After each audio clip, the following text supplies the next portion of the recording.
মধুপুরে বিএনপির দুই গ্রুপের সংঘর্ষ, ধাওয়া, ককটেল বিস্ফোরণ ও ভাঙচুরের ঘটনা ঘটেছে। এতে কয়েকজন আহত হওয়ার খবর পাওয়া গেলেও তাৎক্ষণিকভাবে কারোর নাম পরিচয় নিশ্চিত হওয়া যায়নি। বুধবার বিকেলে মধুপুর বাসস্ট্যান্ডের সড়ক মোহনার আনারস চত্বর এলাকায় এ ঘটনা ঘটে। মনোনয়ন বঞ্চিত কেন্দ্রীয় বিএনপি নেতা অ্যাডভোকেট মোহাম্মদ আলীর সমর্থকরা বিকেল 4:30টার দিকে স্বপন ফকিরের মনোনয়ন বাতিল দাবিতে পূর্ব নির্ধারিত বিক্ষোভ মিছিল নিয়ে মধুপুর বাসস্ট্যান্ডের দিকে অগ্রসর হয়। এই সময় আগেই সেখানে অবস্থান করা মনোনয়নপ্রাপ্ত কেন্দ্রীয় নেতা ফকির মাহবুব আনাম স্বপন সমর্থিত গ্রুপ বাধা দিলে উত্তেজনা ছড়িয়ে পড়ে। স্থানীয় পথচারী আনোয়ার হোসেন জানান, বাসস্ট্যান্ডের কাছাকাছি পৌঁছালে মোহাম্মদ আলীর সমর্থিত মিছিলে ককটেল নিক্ষেপ হয়। এতে পরিস্থিতি ব্যাপক উত্তপ্ত হয়ে ওঠে। মোহাম্মদ আলীর সমর্থকরা প্রতিপক্ষকে ধাওয়া দিলে কয়েক দফা ধাওয়া পাল্টা ধাওয়া হয়। এক পর্যায়ে পুরো বাসস্ট্যান্ড এলাকা মোহাম্মদ আলীর গ্রুপের নিয়ন্ত্রণে চলে যায়। তারা স্লোগান দিতে থাকে, বয়কট বয়কট, স্বপন ফকির বয়কট। প্রায় 1.5 ঘণ্টা এ ধাওয়া পাল্টা ধাওয়া ও বাসস্ট্যান্ডে অবস্থান চলে। বাসস্ট্যান্ডের সড়ক মোহনার 3 রোডে কয়েক কিলোমিটার পর্যন্ত যানজট বাধে। সংঘর্ষের সময়ে মধুপুর বাসস্ট্যান্ডের একটি ও জামালপুর রোডের একটি বেসরকারি হাসপাতাল সহ আরও কয়েকটি প্রতিষ্ঠানে ভাঙচুর চালানো হয়।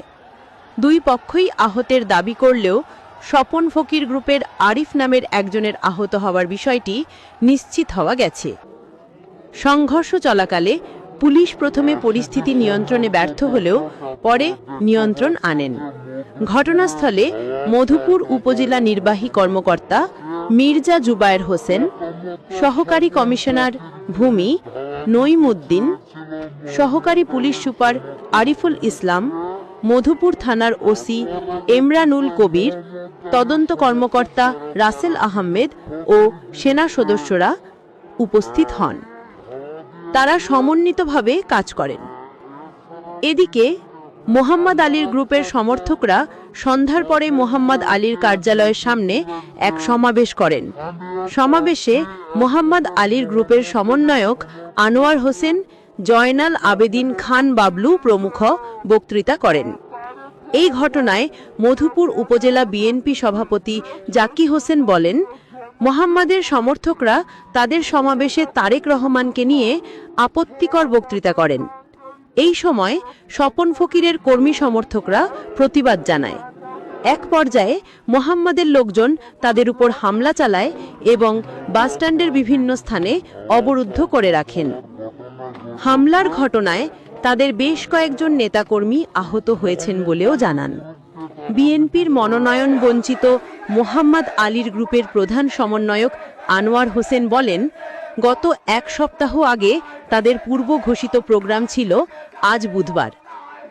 স্বপন ফকিরের সমর্থকরা তাদের প্রোগ্রাম প্রতিহত করার জন্য শহরের বিভিন্ন জায়গায় অবস্থান নেন।